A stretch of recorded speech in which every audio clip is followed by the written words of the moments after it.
दो दोस्त मिले, उन्होंने कहा आजकल तेरी कैसी गुजर रही है घर में ना। तो एक दोस्त था, उसकी अच्छी नहीं गुजर रही थी, वो बीवी का गुलाम बना हुआ था बेचारा। लेकिन उसने कहा अगर मैं यूं बताऊंगा मैं गुलाम बना हूं तो मेरी बेइज्जती होगी, तो बताओ इस स्टाइल से कि वो बेइज्जती ना हो। तो उसने कहा यार बस मैं जब सुबह उठता हूं तो नाश्ता मैं खुद बनाता हूं। उसका फायदा ये होता है कि अपनी मर्जी का नाश्ता होता है, चाय भी मेरी मर्जी की होती है, टाइम भी मेरी मर्जी का, तो मुझे फायदा होता है। तो जब मैं बना ही लेता हूं तो मैं कहता हूं चलो बेगम को भी खिला दो, तो उसके दिल में मोहब्बत पैदा हो जाती है। तो अल्लाह का बड़ा फजल है। फिर शाम को आता हूं तो चाय तो मैं अपने हाथ की पीता हूं। एक मीम्स हुए हैं जिसमें तौहीन नहीं है, फन है तो ठीक है, लोगों को खुश होने पर गवर्नमेंट की तरफ से कोई पाबंदी नहीं। मैंने फिर शेयर किया ना लोगों को, गाना सुनना तो जायज नहीं, लेकिन वो टुकड़ा लगाया हुआ था मीम्स के लिए। एक आदमी की बीवी की डेथ हुई तो दफना के आ रहा था, बिजली कड़की ना, कह रहा है लग रहा है पहुंच गई है।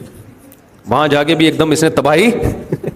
एक आदमी की बीवी ने कहा कि स्विट्जरलैंड चलते हैं, कितना खर्चा आएगा। उसने कह रही मुझे ख्याल आया कि हम स्विट्जरलैंड घूमने चलते हैं, तो कितना खर्चा है। उसने कहा कुछ भी नहीं है। उसने कहा क्यों भाई स्विट्जरलैंड को? उन्होंने कहा ख्याल आने का कोई खर्चा नहीं होता। कि बीवी ने कहा कि स्विट्जरलैंड चलते हैं, कितना खर्चा आएगा। उसने कह रही मुझे ख्याल आया कि हम स्विट्जरलैंड घूमने चलते हैं, तो कितना खर्चा है। उसने कहा कुछ भी नहीं है।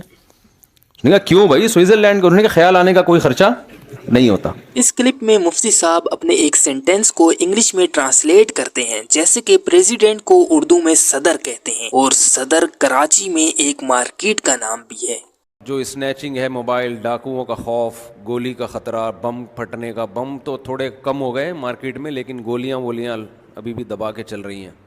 Tablets are walking in president, सदर में गोलियां चल रही हैं। यहाँ मुफ्ती साहब ने एक डॉक्टर का लतीफ़ा सुनाया जो काफ़ी मज़ाक़िया है। वो एक आदमी को एक के दो नजर आते थे, डॉक्टर के पास गया, जी मुझे एक के दो नजर आते हैं। कहते हैं आप चारों को ये बीमारी है? या उसको एक के चार नजर आ रहे थे। वो चाइना में किसी ने कहा ना कि चाइना वाले दूसरी शादी क्यों नहीं करते, तो किसी ने कहा उनको पता है दूसरी भी पहले की जैसी शक्ल की मिलेगी, तो वो इसलिए नहीं कर रहे होते। तो बिला तकल्लुफ आप लोग पूछ सकते हैं, तमीज के दायरे में रहकर। वो यार वो आसान थे, रंग चेहरे का जर्द कैसा है, आईना गर्द गर्द कैसा है, कहा घुटनों से जब लिया ही नहीं तो फिर ये घुटनों में दर्द कैसा है। क्या करें, बहुत से चुटकुले बहुत पुराने हो गए, लेकिन बार बार सुनाने का दिल करता है। पाकिस्तान में पैसे खाते हैं ना ट्रैवल एजेंट, पहले लॉन्च के जरिए जाया करते थे। तो एक आदमी ने ट्रैवल एजेंट को पैसे दिए, भाई मुझे तू कतर में उतार दे, या मुझे जो है ना ओमान में उतार दे, ओमान में। तो वो घुमा के ना समंदर में गवादर पे उतार दिया उसको। अब समंदर में जाके नहीं पता चलता कहाँ रहे, रेगिस्तान पे उतारा, बोला अब तू खुद ही उम्मान निकल जा। अब वो रेगिस्तान में उम्मान तलाश कर रहा है, यार है किधर। एक बंदा मिला कि यार उम्मान किधर, उसने कहा पता नहीं मैं तो खुद कतर में घूम रहा हूँ। उस सेठ ने उसको मुलाजिम को डांटा ना, 2 टके का आदमी नहीं है तू। मुलाजिम रोने लगा।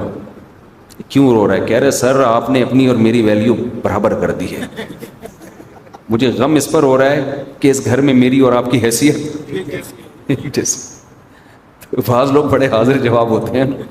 वो क्या करें, चुटकुले बहुत याद आते हैं। एक आदमी को डॉक्टर के पास गया, कहने लगा मुझे वहम हो गया कि मैं बंदर हूं। तो उसने कहा पंखे से नीचे उतर तो मैं तेरा इलाज करूंगा ना, ऊपर बैठ के बता रहा है मैं बंदर हूं। शराबी ने शराब पी हुई थी, फायर ब्रिगेडियर में था वो, फायर ब्रिगेड में था वो। तो आग लगी कहीं, इसने पी भाई।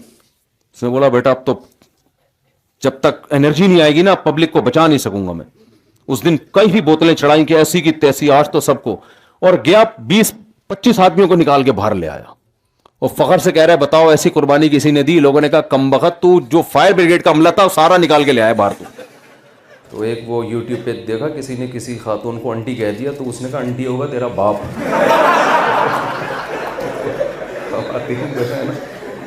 इस लफ्ज से बहुत चिढ़ है। वो 3 जानवर थे ना, एक ऊंट और एक बैल और एक दुम्बा, ये तीनों सफर कर रहे थे। भूख लगी तो घास की एक गठरी, अब गठरी एक है, बंदे कितने हैं? 3।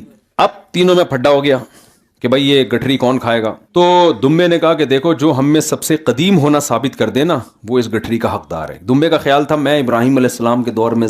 तो दुम्बे ने कहा देखो मैं तो इब्राहिम अलैहिस्सलाम ने जब बेटा ज़बह किया तो वो नहीं हुए, तो मुझे ज़बह किया, मैं इतना पुराना, लिहाजा ये गठरी किसका हक है? मेरा। बैल ने कहा जब आदम अलैहिस्सलाम दुनिया में आए थे तो हल तेरा बाप चलाता था, है भाई, खेती बाड़ी के लिए, वरना खेती बाड़ी कहां से होती, खाना कहां से मिलता उनको? तो इसका मतलब मैं आदम अलैहिस्सलाम के जमाने से हूं। अब तो हिस्ट्री खत्म हो गई आदम अलैहिस्सलाम से पीछे की। ऊंट परेशान के यार मैं क्या करूं। तो ऊंट ने क्या किया, वो गठरी उठा के अपनी गर्दन पे रखी। उन्होंने बोला भाई अपना पुराना होना साबित करो। ऊंट ने कहा मैं नहीं हूं पुराना। उन्होंने कहा फिर ये गठरी हमें तो, उन्होंने कहा किसी के बाप में दम में तो ले ले। یہ بڑا موٹیویشنل اسپیکر نے نا موٹیویشن کی ہے کہ مصیبتیں چائے کی ملائی کی طرح ہوتی ہیں, پھونک مارو اور چائے پی جاؤ. تو زندگی میں جب ٹینشنیں آئیں پھونک مار اور زندگی کو انجوائے کر. ایک آدمی نے فون کیا, میرا باپ آئی سی یو میں, میری ماں یہ, میری بیوی یہ, کہہ رہا ہے مصیبتیں لائف میں چائے کی ملائی کی طرح ہیں, پھونک مار اور پی جاؤ. اس نے کہا بغیر جوتا اتار کے مارا, میرا باپ آئی سی یو میں, پھونک ماروں.